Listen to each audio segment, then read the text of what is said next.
Walters will be open at 9 a.m. on Thursday, July 4th, ahead of the 11 a.m. holiday game. Make sure to swing by Walters before seeing James Wood and the Nats. We're driven by the search for better. But when it comes to hiring, the best way to search for a candidate isn't to search at all. Don't search, match with Indeed. Indeed is your matching and hiring platform with over 350 million global monthly visitors, according to Indeed data, and a matching engine that helps you find quality candidates fast. Ditch the busy work. Use Indeed for scheduling, screening, and messaging so you can connect with candidates faster. Leveraging over 140 million qualifications and preferences every day, Indeed's matching engine is constantly learning from your preferences, so the more you use Indeed, the better it gets. Join more than 3.5 million businesses worldwide that use Indeed to hire great talent fast. And listeners of this show will get a $75 sponsored job credit to get your jobs more visibility at Indeed.com/Blue Wire. Just go to Indeed.com/Blue Wire right now and support our show by saying that you heard about Indeed on this podcast. That's Indeed.com/Blue Wire. Terms and conditions apply. Need to hire? You need Indeed.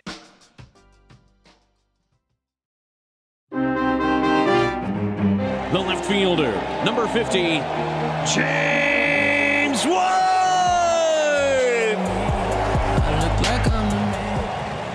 That is quite a reception, a standing ovation wherever you look, all around Nationals Park.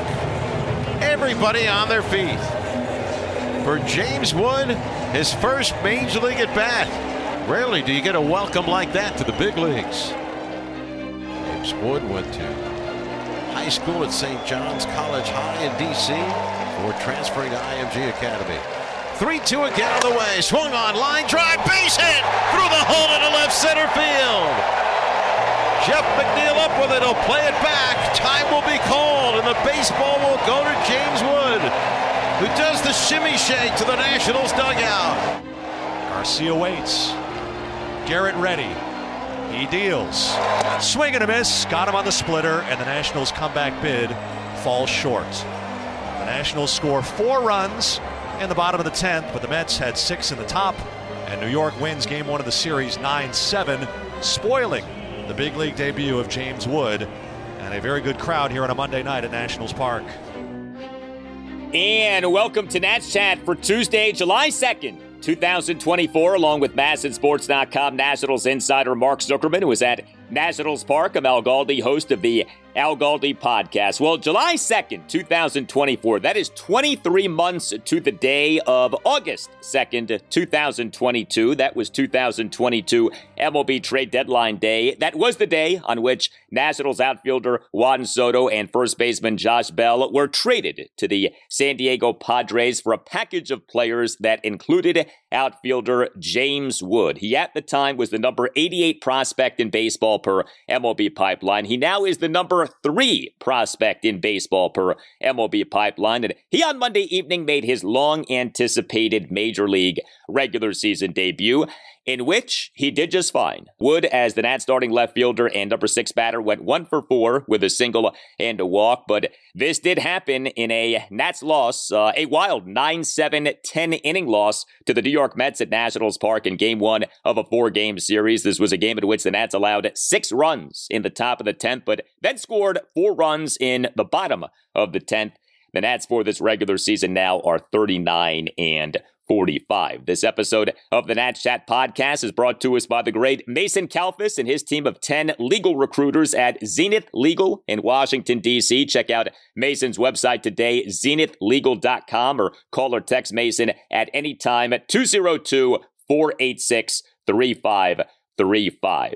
This is the Nats Chat podcast, the only podcaster show for which there is a new episode out the morning after every Nats game day, weekdays, weekends, holidays. Doesn't matter. We are with you for the morning after every Nats game day. Mark has covered the team since it came to D.C. in the 2004-2005 offseason. I am born and raised in the D.C. area. I've been talking D.C. area sports on the radio and or via podcast since 2002. If you have been with us for a while, thank you. If you are new to the show, welcome aboard. James Wood, he is new to the show. The show is in MLB. Mark, Monday evening was exciting. Monday evening featured plenty of fun moments, but boy, Monday evening ended up being a frustrating evening, and the Nats ended up suffering a rather rough loss. You know, Al, I feel like years from now, we're going to look back at this game and say, oh, what happened in James Wood's debut? And you're going to see the box score, the final score. You're going to say, wow, that was a wild one. And it was. And I think what may end up getting lost in all that are two key factors here. Number one, James Wood did very well for himself, I think, under the circumstances. And number two, the game came down to James Wood at the plate, and he did his job and got himself on base actually twice, as it turned out, at critical moments. And it was the inability of his teammates to drive him in, particularly in the bottom of the ninth, that turned this into such a frustrating night. It was this close to being a jubilant night, with James Wood scoring the winning run and getting mobbed by his teammates. They were 90 feet away from doing that.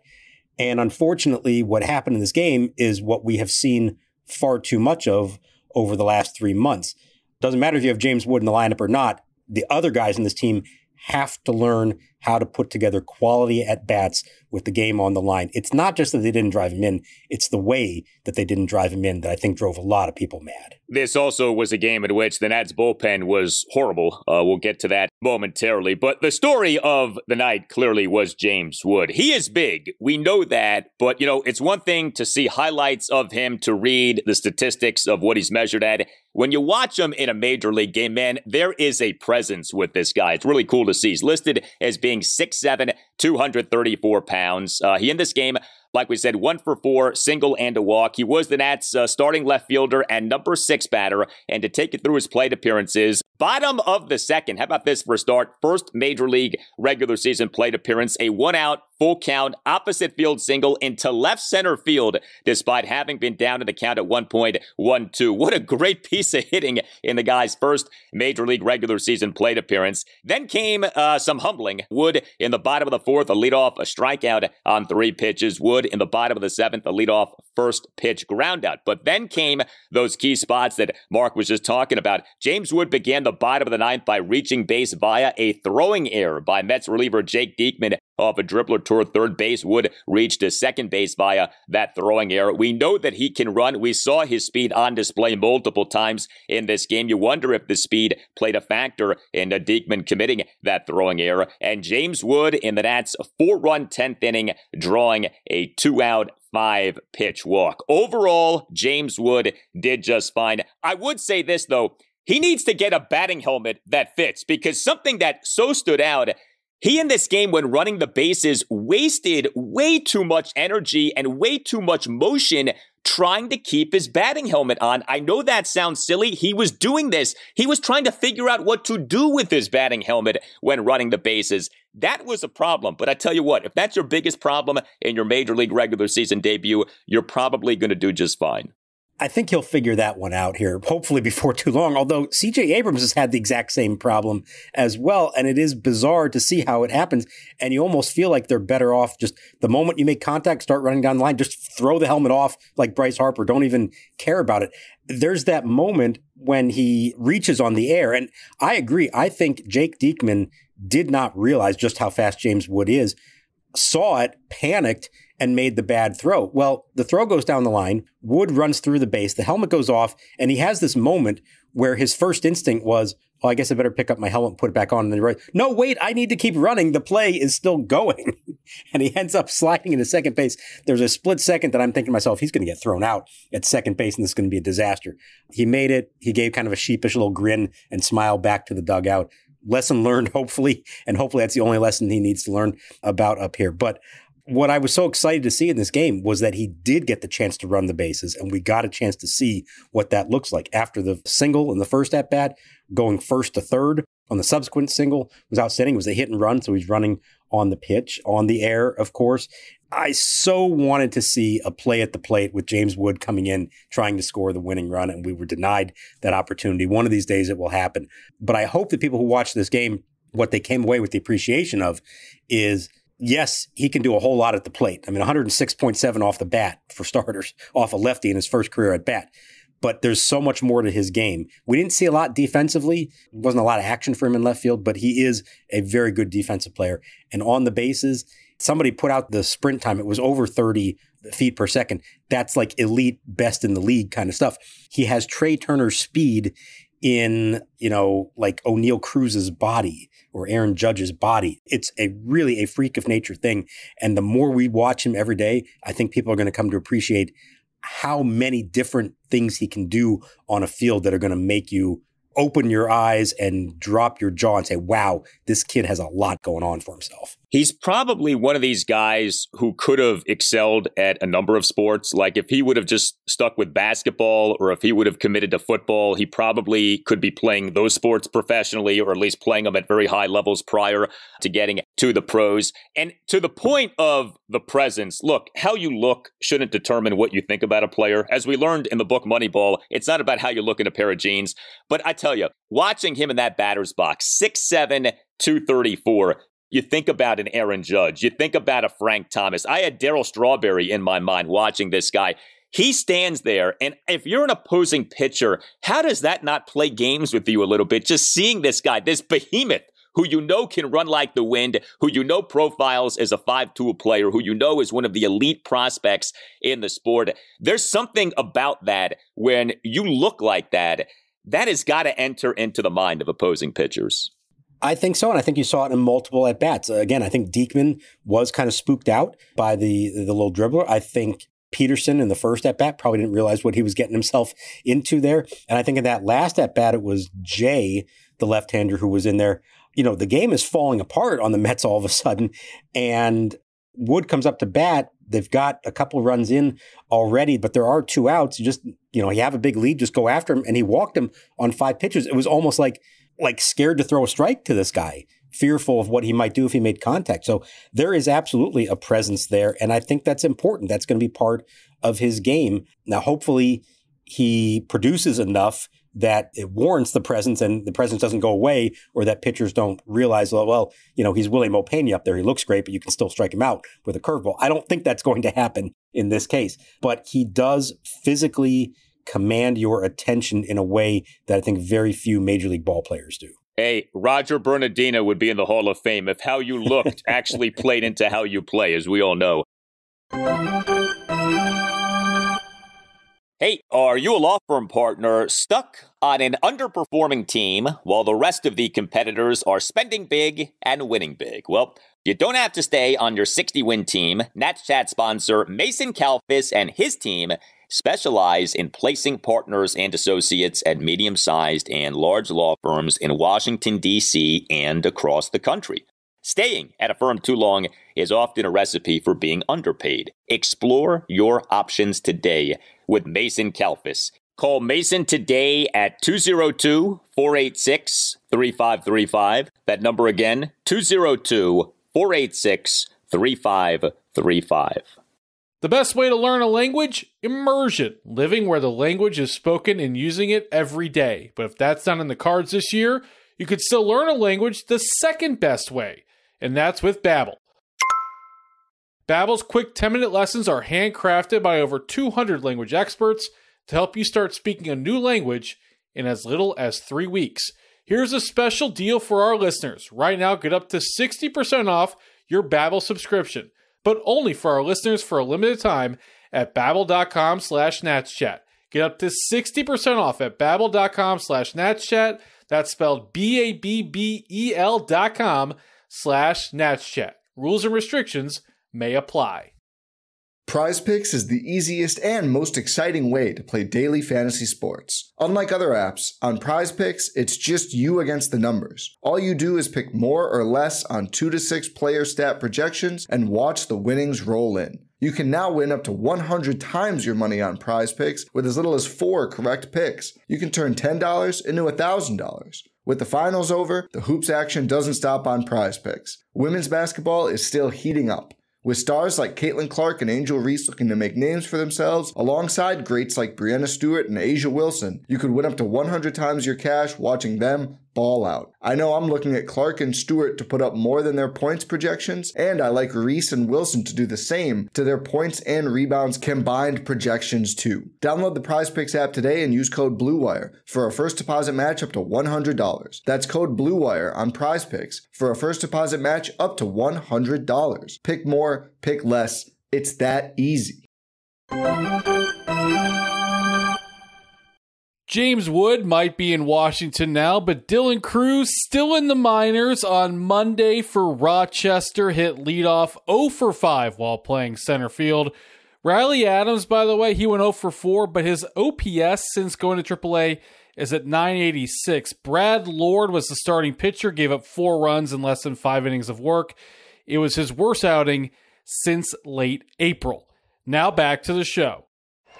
So here's Joey Meneses. Drove it a run with a line shot single up the middle in the third. He's 1 for 3.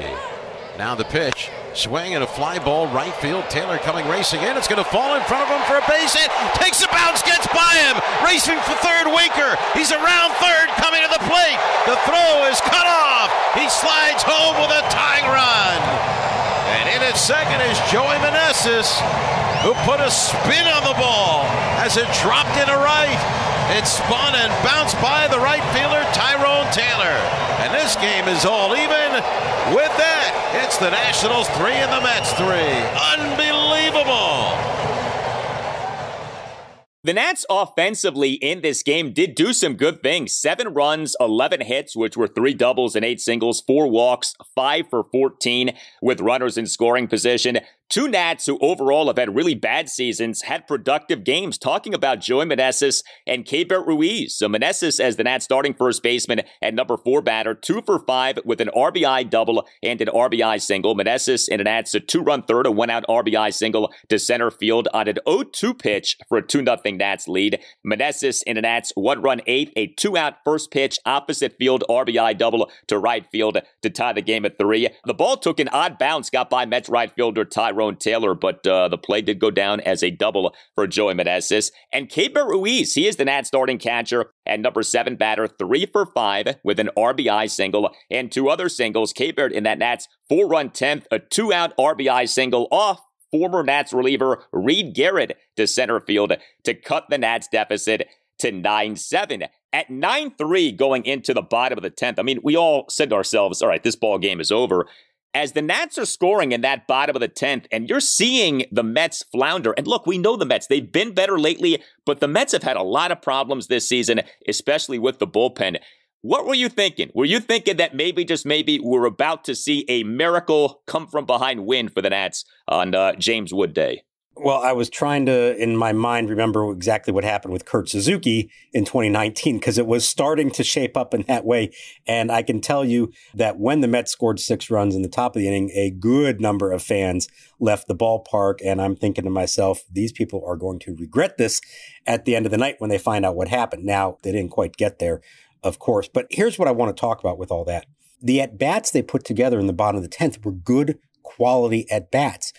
Why couldn't they do that in the 8th and the 9th when they had the chance to really deliver in the more meaningful situations? And I think this is a recurring theme. You give them a 5-run deficit and the boys are going to battle. And it's like the pressure's off, nothing to lose, let's just go for it. And they do well. But you put them in a tight game, down 1 run or tie game late, I think too often they are tensing up and having bad at-bats. You mentioned Keibert Ruiz. Okay, good game, 3 hits for him. But you know what the really critical one was? It's the bottom of the 9th, right after Wood reaches on that air. He's on second base, nobody out, tie game, bottom of the 9th. You have one job in that situation. Move the runner up. And what does he do? He swings at the first pitch, something we've seen him do way too often. It's not even a fastball, it's a sweeper. And he grounds it, not to the right side, he grounds it to third, and Wood is stuck on second base. A killer at bat at a critical moment. And it's not just the result, it's the process that led to it. And those are the kind of at-bats that have been so frustrating for Ruiz and for a lot of members of this team. After that, you had Luis Garcia grounding out. It was to the right side. He moved the runner up. But at that point, you needed something a little better than that. And then you had, we can get to this later if you want, but the Ildemaro Vargas bunt in the 8th inning that just killed the momentum and did not make sense to me, or I think a lot of people, why he would do that in that spot. And so, yes, there were good at-bats in this game. And yes, they scored some runs. But it wasn't in the right moments, and it felt like when it really mattered, they reverted back to that form that we've just seen from them way too often this year. It stands out. It so stands out. Yes, the Nats had 3 doubles, but the Mets in this game had 2 homers, a triple, and 3 doubles.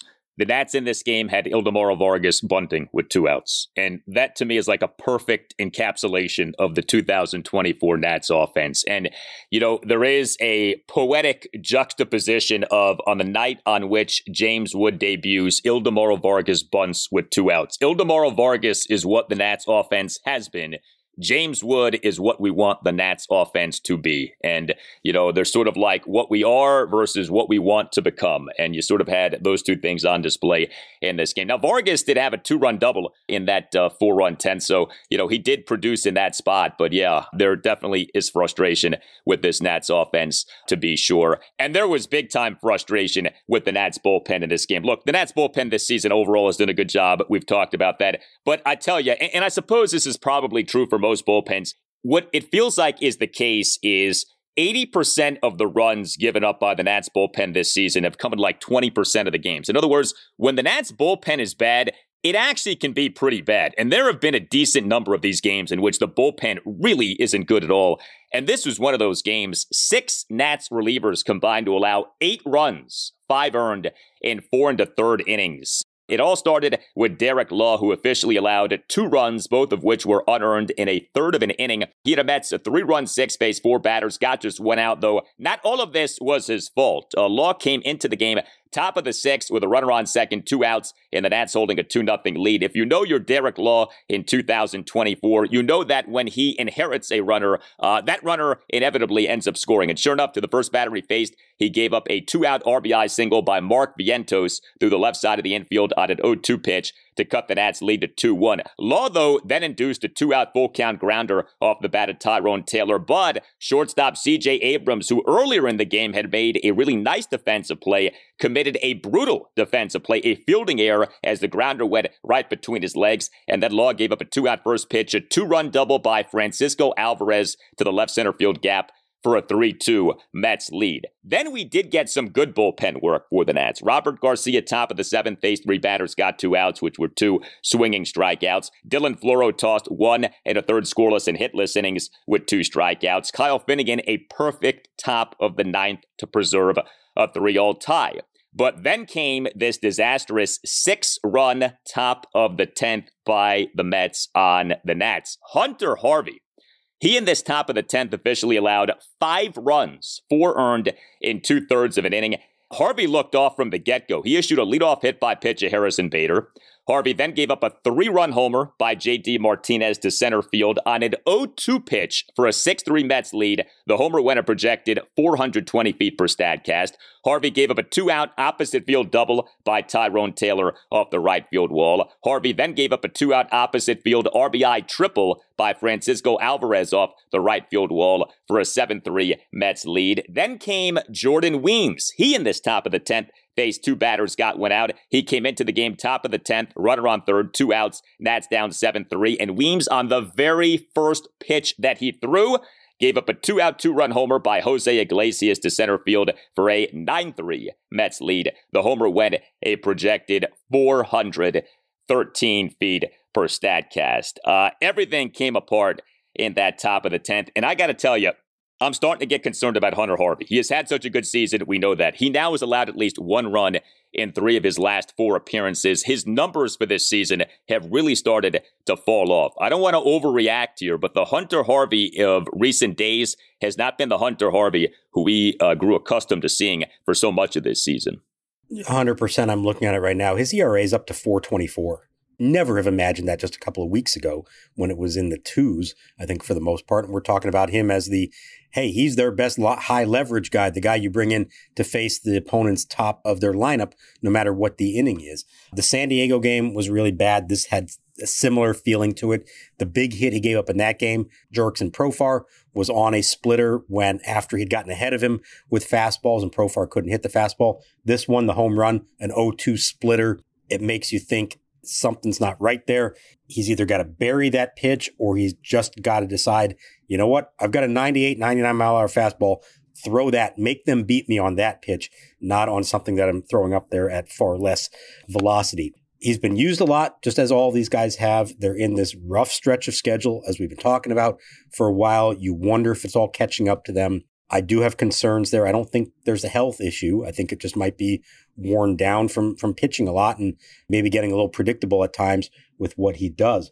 But in a broader sense, I think what's really standing out to me about this bullpen, you mentioned it, but they use 6 guys to get through 4 1/3 innings. And what they've been missing all along, and I do think this kind of thing comes back to haunt them, is that multi-inning reliever who you can use sometimes when you win, sometimes when you lose, but just to eat up some innings and take the load off of the others and allow you to use only a couple of relievers in a game as opposed to 5 or 6. They don't have anyone who fits that bill.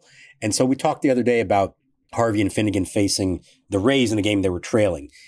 And it didn't really make a difference because they had a few days off and they had the next day off. And it's not like they were unavailable because of that. But the cumulative effect of all that, it adds up over time. And that's a perfect game to say, let's just put somebody out there. Let's put Paolo Espino out there for 3 innings just to finish out the game, win or lose, whatever the case, and save everybody else. They do not have that guy. They haven't had anyone like that all year. And I think we see the effect of that on a lot of their relievers because they all are pitching a lot. They've basically all been up here the whole season. They basically all go 1 inning, maybe 1+, but not 2. And a lot of them are needed on a nightly basis. And I do worry, there's still half a season to go. I worry that it catches up with them. I think we're already seeing it. If the bullpen becomes a weakness, then all bets are off about this Nats season because the bullpen has been a real strength. If that doesn't continue, then there's a real problem there. And, I wonder, and some of this is hindsight, I'll grant you that, but Kyle Finnegan tosses a perfect 9th on 13 pitches. He couldn't have come back to pitch that 10th inning. Really? You couldn't have pushed it a little bit with Finnegan there and asked him to come back to pitch that 10th inning. That was rough, to be sure. But yeah, I mean, Finnegan and Harvey have led the way. If even just one of those guys is falling off, the Nats are having some problems. So we'll see. Don't want to overreact here, but Harvey lately has not been the Harvey who we had been seeing for so much of the campaign. Hey, it's Al Galdi to tell you about the latest offer from Window Nation for listeners of the Nats Chat podcast. Get 2 free windows for every 2 windows that you buy, plus pay nothing with no interest for 2 full years. This is better than any offer that you'll hear about regarding the trade deadline. I promise you. Call 866-90-NATION or visit windownation.com and tell Window Nation that you want the deal that you heard about from Al Galdi on the Nats Chat podcast. Window Nation is outstanding. Every Window Nation window undergoes a 20-point inspection. Window Nation has a 96% customer satisfaction rating, and 96% of Window Nation windows installed require no follow-up service. Take advantage of this special offer for listeners of the Nats Chat podcast. 2 free windows for every 2 windows that you buy, plus pay nothing with no interest for 2 full years. Call 866-90-NATION or visit windownation.com. That's 866-90-NATION or windownation.com. And make sure that you tell Window Nation that Al Galdi sent you. Are you looking for tickets to an upcoming event? That's why you should download the Game Time app. Create an account and use code NATSCHAT for $20 off your first purchase. You get cheaper tickets and it helps the podcast a bit. Sounds like a smooth 6-4-3 double play. Again, create an account and redeem the code NATSCHAT for $20 off. Terms apply. Download Game Time today. Last minute tickets, lowest price, guaranteed. We're driven by the search for better. But when it comes to hiring, the best way to search for a candidate isn't to search at all. Don't search, match with Indeed. Indeed is your matching and hiring platform with over 350 million global monthly visitors, according to Indeed data, and a matching engine that helps you find quality candidates fast. Ditch the busy work. Use Indeed for scheduling, screening, and messaging so you can connect with candidates faster. Leveraging over 140 million qualifications and preferences every day, Indeed's matching engine is constantly learning from your preferences, so the more you use Indeed, the better it gets. Join more than 3.5 million businesses worldwide that use Indeed to hire great talent fast. And listeners of this show will get a $75 sponsored job credit to get your jobs more visibility at Indeed.com/Blue Wire. Just go to Indeed.com/Blue Wire right now and support our show by saying that you heard about Indeed on this podcast. That's Indeed.com/Blue Wire. Terms and conditions apply. Need to hire? You need Indeed.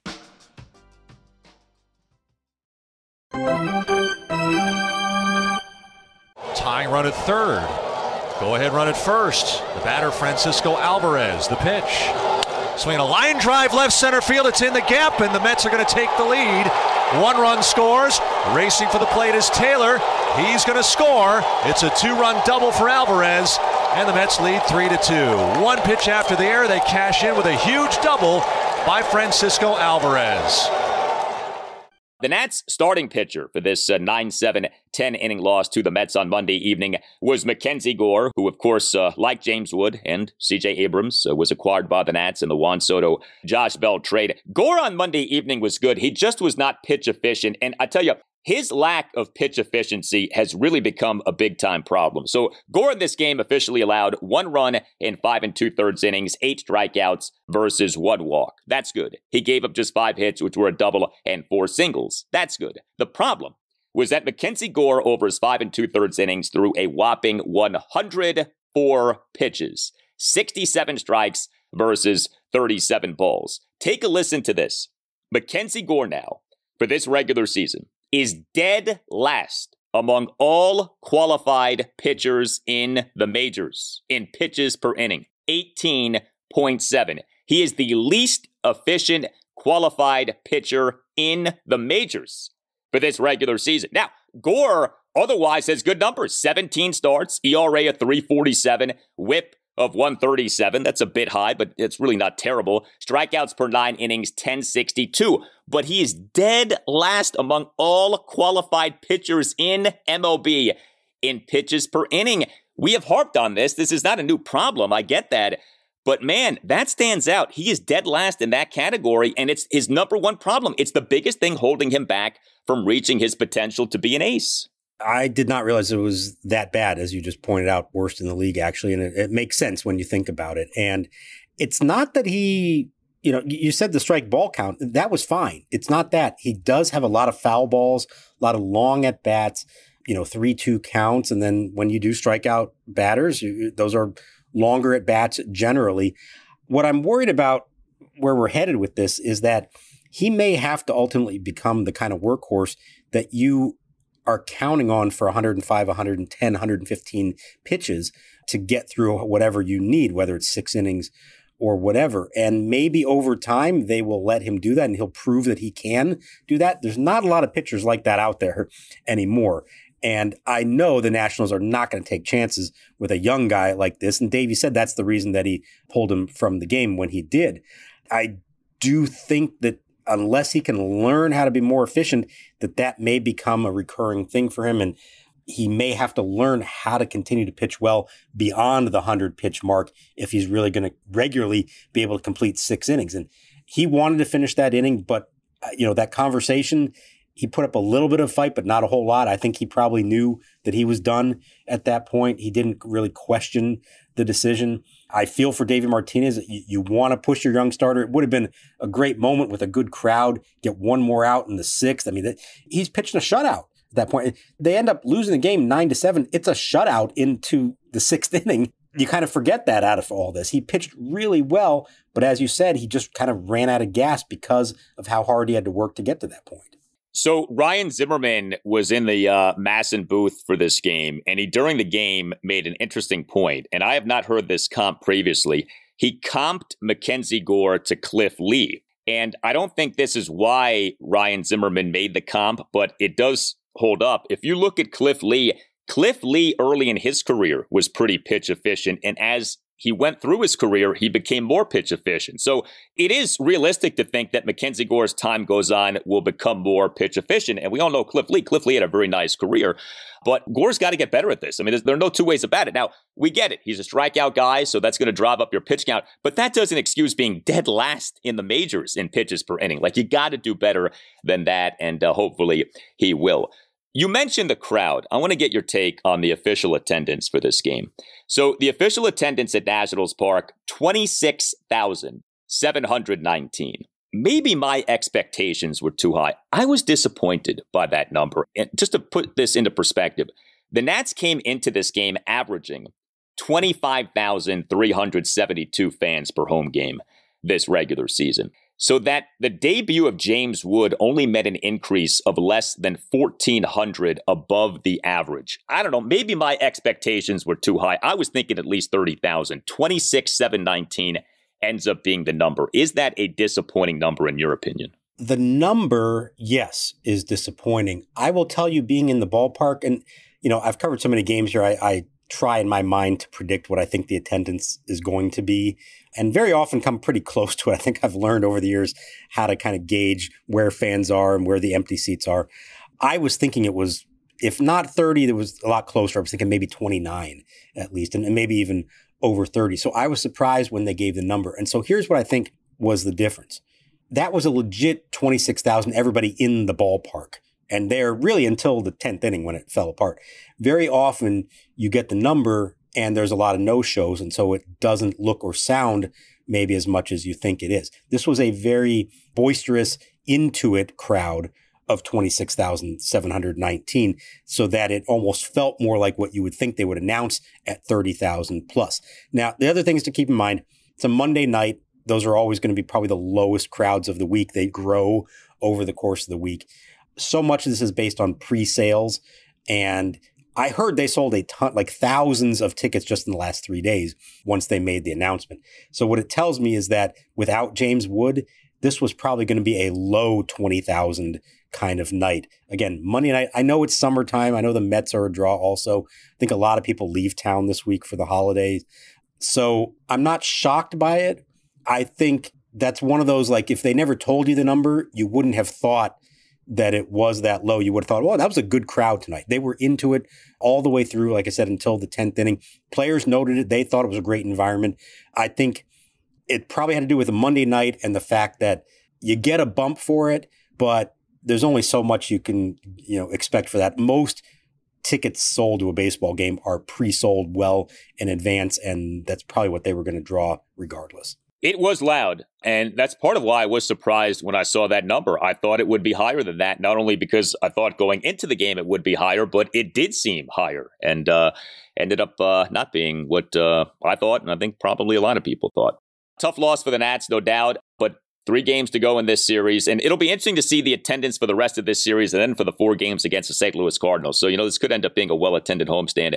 We'll see. But Game 2 against the Mets, Tuesday evening, 6:45. DJ Hers will be the Nats starting pitcher. This installment of the Nats Chat podcast brought to us by Mason Kalfas and his team of 10 legal recruiters at Zenith Legal in Washington, D.C. Check out Mason's website today, zenithlegal.com, or call or text Mason anytime at 202-486-3535. You can hit us up on X at Nats_chat. You can email the show, natschatpodcast@gmail.com. We have a website you can check out as well, natschatpodcast.com, in which you can purchase a Nats Chat Podcast t-shirt. All Nationals radio highlights on Nats Chat are courtesy of 106.7 The Fan. For Mark Zuckerman, I'm Al Galdi. We thank you for listening, and we'll talk to you next time on the Nats Chat Podcast. Now the pitch. Swing by Wood and a tapper. Third base side off the hill. Diekman has it. He turns and throws low and throws it away. It bounces down the right field line. Wood's on his way to second after a late start, and he's in there with a head first slide safely.